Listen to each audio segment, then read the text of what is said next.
Bonsoir, bonsoir, bonsoir tout le monde. Alors, comment est-ce que vous allez?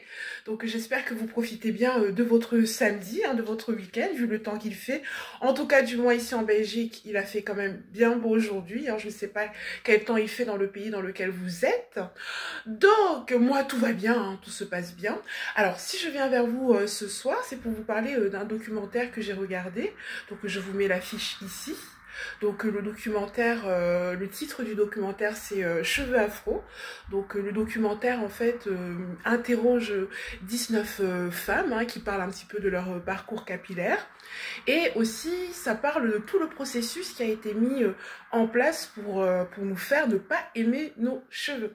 Parce que, soyons honnêtes, si on peut pas dire qu'on aime ses cheveux si on les cache constamment. Et ce qui est très intéressant aussi dans le documentaire, c'est que à un moment, ils parlent de Michelle Obama. Donc, ils expliquent que si Michelle Obama, à un moment, avait arboré ses cheveux afro, son mari n'aurait pas gagné la campagne présidentielle.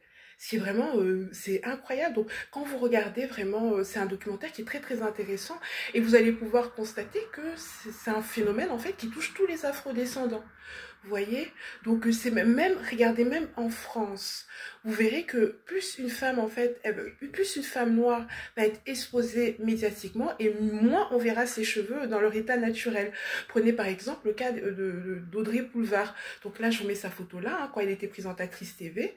Vous voyez qu'elle avait quand même dénaturé ses cheveux. Donc ses cheveux étaient lissés, défrisés, etc. Et vous allez constater que après son retrait médiatique, Audrey Pulvar, subitement, elle arbore ses cheveux naturels, vous voyez, ses cheveux afro comme ils sont, regardez, j'ai une photo là, c'est quand même très problématique. Et on va aussi parler du cas de Meghan Markle. Donc Meghan Markle, je vous mets une photo, il y a très très peu de photos avec ses cheveux dans leur texture naturelle. Donc regardez, Meghan Markle, ça c'est la texture naturelle de ses cheveux. Et on peut constater que plus elle voulait monter dans la société et plus elle a dénaturé ses cheveux. Vous n'avez plus jamais revu Meghan Markle avec cette coupe-là, vous voyez? Regardez comment elle est actuellement. Donc c'est vraiment, vous voyez que ça touche vraiment tous les afro-descendants. Donc plus on monte dans la société et plus on cache nos cheveux ou on les dénature. Donc c'est vraiment très très problématique quoi. Par exemple, le cheveu afro, le cheveu naturel, c'est notre cheveu, c'est le cheveu naturel.